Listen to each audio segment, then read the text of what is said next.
برنامجك فيصل halqadiimka ugu dambeysay hadii aan soo qaato sidaan imka sheegay oo kale waa nin hantiila ah oo aad u taajira ninkaasi gabadhiisa khilaaf baa dhexmiday khilaafka waxa sabab u ahaa dadka jaarka way jaar wanaagsan iyo jaar xunba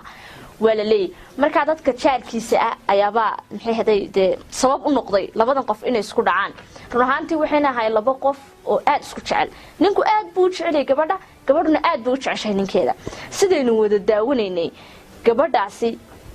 ninkeedaasi waxay u soo raacday jaarkii waxay raacday diraalimadii dadka jaarka na Faysalow wad faasintay dhibaatada dadka qaar eeg ma wada aha jaarka oo dhan waxa jira jaarar badan waxa jira markaad ka guureysid xaafada markaad degantay hadaad ka guureyso alla lagu soo muraaqoodo oo laga soo daba ayaa jira waxaa jira jaararka qaar markaad ka guureyso aabad suran sidii ku arkan xilligaad guureyso habeenimo ka guureyso marka jaarku isku mid maaha marka jaarkaasi jaar xun bareerkaas la jaaray wayna isku direen ruuxaantii gabadhu sida ay sheegayso waxa tiri hantidayda iyo ninkayga iyo sar isku faraxsanay ayay ka xumaadeen kadib dab bayna dhaxdhigan xumaan bayna dhaxdhigan kadib meesha waxay u timid inay ninkeeda cafis weydiisato way barnaamijkan wuxuu fududeeyay qof kasta oo wax tabanaya ama qof kasta oo calooshiisa wax ku jiraan in uu inta bartaas soo fadhiisto uu soo bandhigto intaas oo kun oo bilyan oo qof oo halka fadhiya inuu u soo bandhigo yani waxa calooshiisa ku jira si uu cafis u helo haduu hooyadii cafinayo haduu walaashii cafinayo haduu ninkiisa cafinayo yani cid kasta marka gabadhaasi halka waxay u soo fadhiisatay mashraxadan u soo istaagtay in la cafiyo inay ninkeedu cafiyo ma sha Allah horta wuxuu aanin aad u qalbi adag intii hore dhow ku adkay Faysalo aad baad maasantay najax waxaan ku sheegaya horta ninkan dhibaato badan baa ka muuqatay sida runtii uu soo tabcay dhul shisheeyo waliba kulul ayuu ka soo shaqaystay sida runtii aad ayaa waxay ugu adkeyd inuu cafiyo ama inuu soo hor fadhiisto laakiin haddana wuxuu qaadi waayay dadka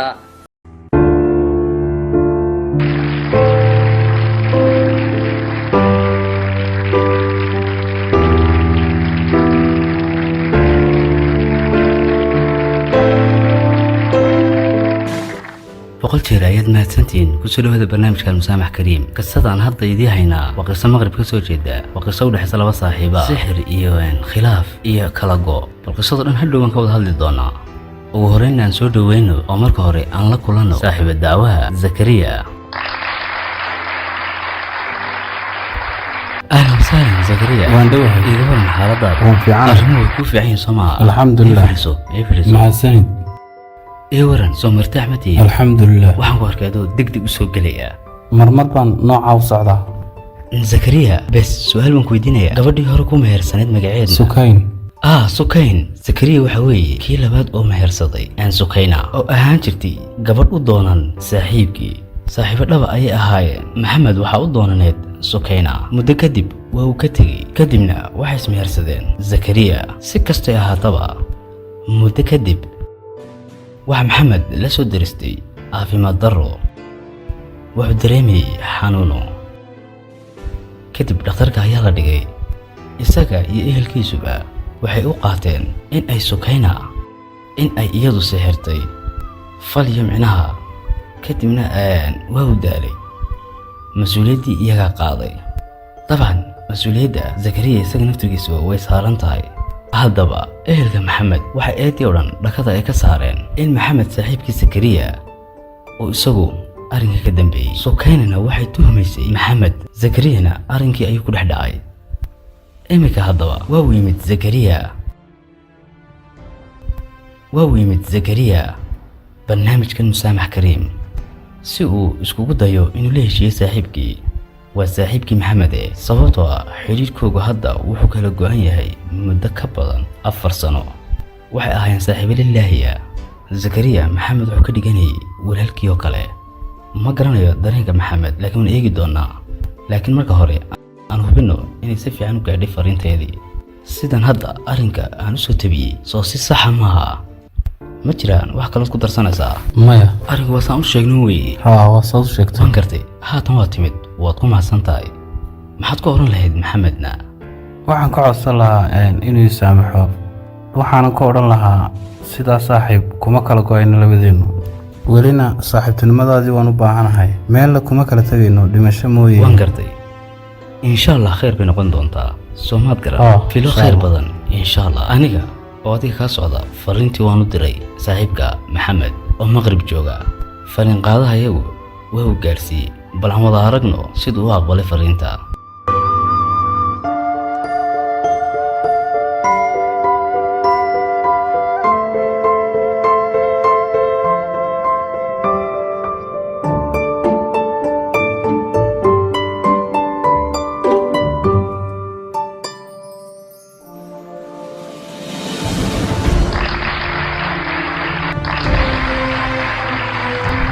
waxaan filayaa maxamed in istuudiyaha banaankiisa uu ku sugan yahay oonana sugayo intaan u yeedhayno iyo shaqaalahayagaba si u soo gudbiyaan oo ayna gudaha u soo gudbiyaan qisadii aan dul marnay ee walaalkan sakariye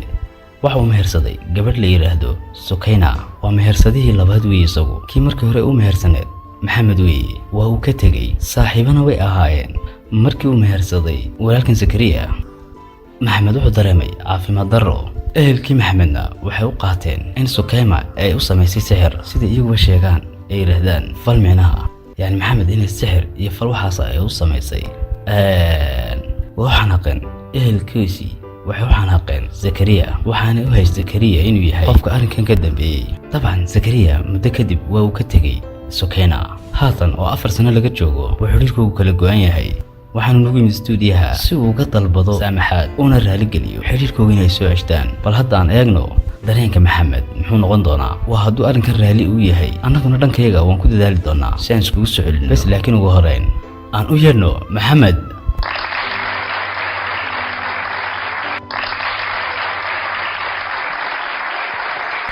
ahlan wasahlan maxamed ii fadhiiso waan ku soo dhaweynayaa iga waran safarkaagu siduu ahaana alxamdulilah iska insha allah si nabadaysan ayaad ku timid oo wanaagsan alxamdulilah maasha allah caafimaadkaagu wanaagsan yahay maxaad ka shaqaysaanaa shaqadeedu waa ganacsiga aniga ganacsataa tahay arrimuhu si fiican bay kugu kala socdaa alxamdulilah iska kala socda iga waran ehelkii iyaguna waa iska fiican yihiin iga waran bal faamilkaaga waa inteen le anigu waxa weeyaan ehelkaygu hooyaday iyo aabbahay iyo sidoo kale walaashayga yar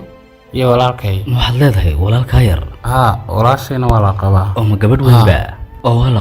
la qabaa ubad may haysataana inan yar bay haysataa maasha allah ilaahay u daayo maasha allah oo maqribna way qurux badan tahay noloshuna way fiican tahay ilaahay khayr uga dhige maxaa idiga dhexeeya adiga sixirka sheekada adiga ma wax sixira ayaa kugu dhacay micnaha miyaad aaminsantahay sixirka ugu horeyn anigu ma aamino waxaan indhahayga ku arka mooyaane waaba lagu sameeyey aniga sidee baan u aaminayn waa lagu sameeyey ma sixir baa lagugu sameeyey sixir waa lagu sameeyey anigu macnaha markii hore maan aaminsanayn ilaa aan markii dambe indhahayga ku arkay de markii hore khuraafaad iyo xasan haystay laakiinse indhahaygan ku arkay maxaad dareentay markaa caafimaad darra igu dhacday sixirka dartii weliba maxaad tirinaa caafimaadkayga halis kale baan ku yidhi sixir dartii cuqdata nafsi ayaa igu dhacday micnaha ku saameeyey sixirkii bas laakiin adigu ma waxaad ogaatay in sixir lagu qabtay laakiin waan ka daweysmayo waan fiicane waayo dee dad baa doonaya inay maxaad dareentay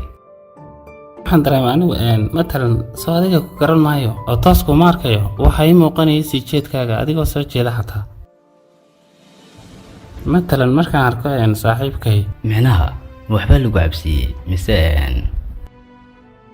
qaabab badan baa jira oo laysku sixiro matalan cuntada wax lagugu daro iyo dharkaaga oo wax lagugu qabto sixirku wuu hawlo badan yahay marka waxaa mid ka midun baa laygu sameeyey haddaba waan kaaga mahad celinayaa imaashaad timid aadan garanayn sababtaad u timid waxaa jira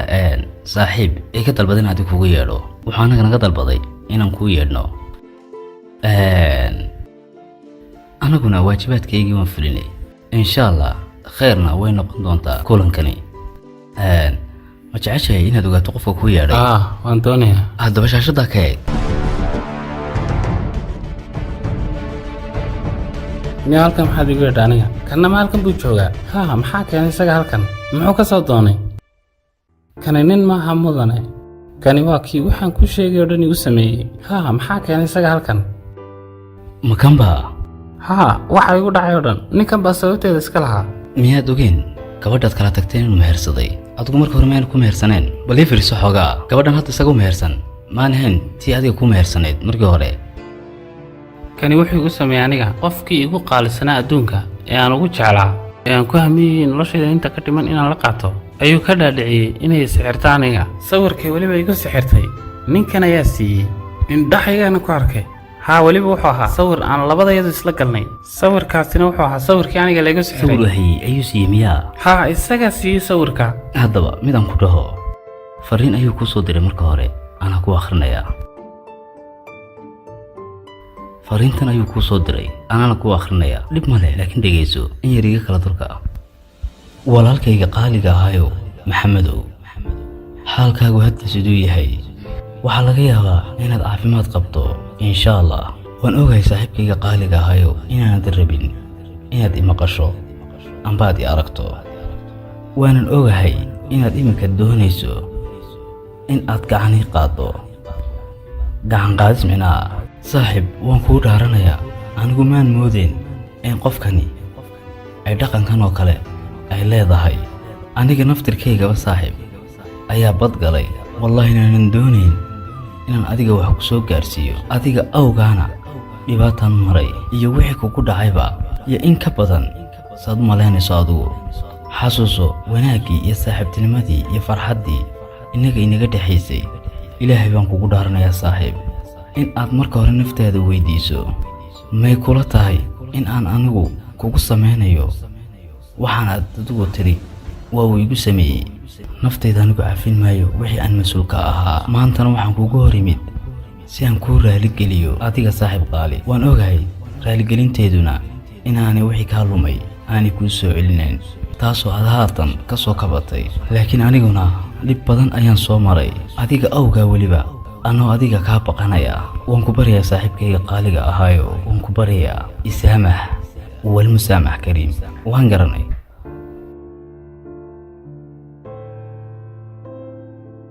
maxamedow warqaddiisu kuu soo qoray saaxiibka zakariya waa qiraal walaalkin zakariya wuxuu yidhi gabadhu iyada iga xadday sawirka wuu caddeeyey isagu in adiga wax kugu samaynaysay sababtoo ah isaguba waa u xanaaqay caafimaadkiisa ayaa khalkhal galay laba arrin weliba awgood laba arrimood dartood waa ugu horreyn adigu waad ku xanaaqsantihiin waa talabaade gabadha iyaduna wax ku samaysay aniguaan ku barayaa bes tani waa fursad oo idin soo martay markan halkan ayaad timaadeen idinkoo maqrib ka yimid bal xoogaa aan yaro maqalno isaga aadhow tulana go'aan gaadh bal aan dhegaysanno isaga wuxuu halkan u yimid suu kuu dhaho ku soo dhowow haddaba zakariyow waa ugu horreyne waxaan doonaya horta marka hore inaan ku arko adiga alxamdulilah waan ku arkay iyadoo 4 sano xidhiirkeennu kala goonaa laakiin alxamdulilah waan ku faraxsanay wejigaaga maadaamaan arkay waa talabaade waxaad aniga iga malaysanaysaan oo dhan waxba kama jiraan waa khalad haa waa khalad saaxiib aniga laftayda waa laygu ciyaaray haa waa layga xaraabaystay saaxiib si kale ayay ii weydiisatay manaan dareensanay xitaa dee sawirka inay wax ku samaynayso aniguna waan iska siiyey xataa sawirka markaan siinayey maskaxdaydaba way ka baxsanayd sixir iyo waxyaalahaas inay kugu qaban karto maan malaysanayn inay saas samaynayso oo ay ku sirxayso dhammaanteenba waa laynagu ciyaaray macnaha labadeennaba wayna khiyaamaysay waxaanay doonaysay inaan labadeenna madax isla galno isdagaalno saan horeba kugu sheegay nacas ayaan ahaa arrintuna way hoos martay waan kuu cudur daartay waxaan kaa baryayaa inaad saamaxdo meelna ma kala tegayno dhimasho adariyo dhammaadu qof dadka dhibaateeya ayaa tahay oo calaacal sokayna iyo xaliima laakiinse aniga calaacal uma baahni baan kuliimka kaama qaadanaya taas waarde malaa'igtaan khaldamin aduma waxaad ka dhigaysaa qof aan khaldamin waxaad sugaysay gabadhii doonaneed intaan iska furayo si aad adigu markaa u guursato waxaasi ma raganima ii sheeg qof saaxiib ma waxaas u sameeya aduu qof la aamini kara ma tihid bal si degan imika waan ogaaday baan kuli dabinkiinni waxaan samaynayana anaa garanaya maya iyada waxaas u dhan ka dambaysay iyo aamin anu qof khiyaanoolaa ma yihi kumana khiyaamayn waxaad iga malaysanaysaa anu wax jira maaha miyaad jecleen inaad fursad siiso wallaahi mudane maqrib haddaan ku arki lahaa gacan baan u qaadi lahaa haa waan dili lahaa isagu gacan buu ii qaaday hadda ka hor mudane jaarjow markaad tahay qof gabadh jecel haystana saaxiibkiisa adduunka ugu qaalisan oo aad soo dhowaysato ood kalsooni siiso kadibna lagu khiyaameeyo bal arrimaha maxaa ka adag waa dhibaato taasi haa waa dhibaato laakiin waxaa laga yaabaa sidaad moodaysa inaanu ahayn anigu shirqool kumaan dhigin maxamedow maya maxamed waxaa jira xogaa dan yar baa jira. may waxaanoo dhacayo dhan ninkan isagaa ka dambeeyey wuu la socday. ma waxba isagu kugu sameeyey? may Sukayna maaha miya? isaga laftiisa way ku ciyaartay. isagana may ku ciyaartay? way ku ciyaartay isagana. haddaba isaguna wuu ka qoomameynayaa 4 sano wixii dhacay kadib. noloshiisa cafin ma jirta miya? anigu dawaan khaldamo waan imi. haddii uu khalad galay oo Sukaynana ee wax kuu samaysay bes isaga haddaba waa toobadkeena wuu yimid muddo 4 sano kadib. damiirkiisii baa daalay waanu ku yimid waxaanu ku leeyahay walaalkaygii baa tahay waxaan rabay inaan kula heshiiyo. waa haddii aad raalli ka tahay inaad la heshiiso waxaad ku tiraahdaa anigu waan ku saamaxay insha allah xiriir wanaagsan iyo qisooyin cusub iyo walaaltinimo dhaba. haddii kalena mid walba wuxuu ku noqonayaa meeshii uu ka yimid ee maqrib sidaad marka horeba u timaadeen. maxamed waan ku baryayaa soo xasuusto maalmihii wanaagsanaa. soo xasuusto dhibaatooyinkaan soo wada marnay ee aanu ka soo gudubnay.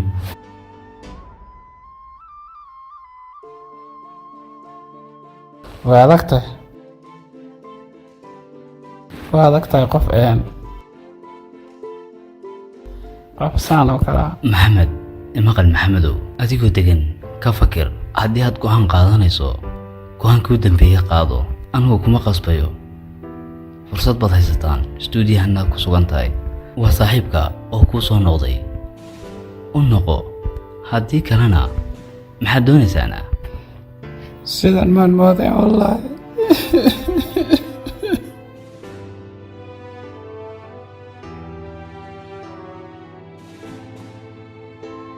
wallaahi saaxiib wanaaggeena ayaa xiise weyn u qaba anugu. way adag tahay. istaji dhib male waxaas way dhacaan. isadkeedan ku yidhi isagu wuu ooyey intaanad iman laakiin istaji. yani tani waa xidhiidh laba walaala ka dhexeeya. walaal maxamedow ogolow in gidaarka nooga hor qaado iyo ogolow inaan ku arko. walaal aan ku arko waan ku barayaa aan ku arko. maxamedow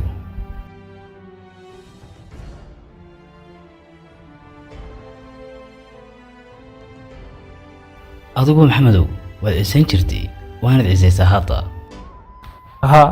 waan ciseeyaa isagu wuxuu ahaa qofkii igu qaalisanaa noloshayda aan saaxiibtinimo wadaagno laakiinse wixii ku dhacay waxaan noloshayda inta ka dhiman ilaawaya maaha. qofaan bartay oo weliba waxaan ku markuna aanan ka fikirin laakiin isagu waa qof noloshayda oo dhan yaqaani aniga. raadiin qofka insaanka ma lumo ka fakir wixii hore kuna xidhnow wanaaggii hore oo wanaaggiinii hore eega waxaa ku hor yaala mustaqbalkaaga maaha wixii tegey. ka fakir mustaqbalka. sidaa awgeed haddii aad saamaxayso waxaad ku tiraahdaa waan ku saamaxay walmusaamax kariim. gidaarkaasna waan idiga hor qaadaynaa.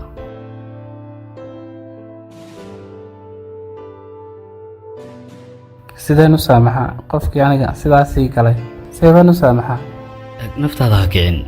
haddii aad dareensan tahay inaad saamaxdo waad saamixi kartaa. haddii aanad saamixi karinna ma saamaxaysid.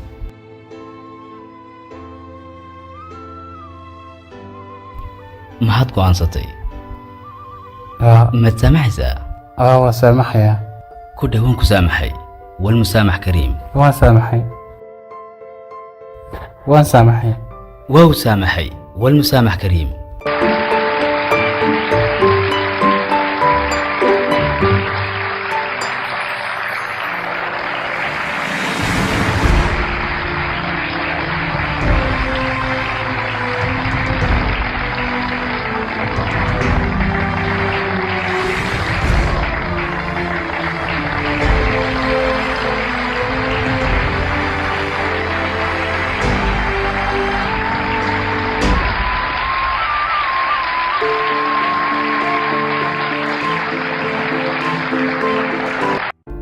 أنا واحد إلهي أد أيد ما سنتين لبدين بقى إلهي دي قرب قلو بس والله إن بدن بدوني الرباح هذا أنا كنت أفتح ما أنت الله عليه وهنقرتي madaxayga koos dhigaya idil saa doonta idil مقل هاتن واسي شيسين سماها مدوني سمر لبدين أدشو waxaa doonta igu dhufo anigaa raalli ka ahaa هاي وكما يحس كودي ديل هالطبع بس ما نسكعفي مسامح كريم وتكون ما سنتها والله حتى مركي أنا سامحين أنا مركزتا xasuustayadii saaxiibtinimada aan maskaxda ku haystay. miskiinka dagood ka feeri waaweyn tahay dirbaaxadaada ma xamileen ay haddaba orda allah idi garab gale.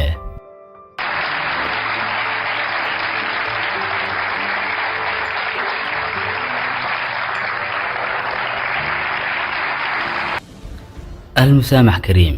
waxaynu balanaa qiso kale cusub iyo qisooyinba